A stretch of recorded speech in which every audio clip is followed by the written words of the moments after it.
الكل صار كاتينا يعني ترند في العالم العربي. وهو يعني عنده بعض الأصول برازيلية. صار قنوات يعني مختصة غير في كاتينا، وكتير ربطوا مع ضحى العريبي. وأنا قلت لكم إنه ضحى العريبي فقط يعني تبحث عن البوز يعني، ورأت في كاتينا ذلك الشخص اللي ممكن إنه ترجع فيه وتعمل ترند في قنوات.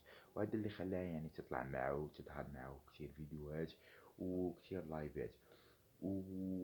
ولايفاتهم صراحة أنا لا أرى لايفاتهم مباشرة، ولم أعد أشاهد اللايفات لعدة أسباب. ولكن يعني يظهر أنه شخص يعني منفتح كتير، وأي أشياء يعني يعملها أمام الجميع. حتى في تلك الرقصات اللي عملها واللي خلقت يعني مشاكل كثير لضحى العريبي مع متابعينها. يعني ظهروا يرقص بتلك الطريقة، ولا زالت يعني تطلع معه، ولا زالت قنوات يعني بتعمل يعني تجيب مئات آلاف المشاهدات فقط بمحتوى كاتينا وضحى العريبي.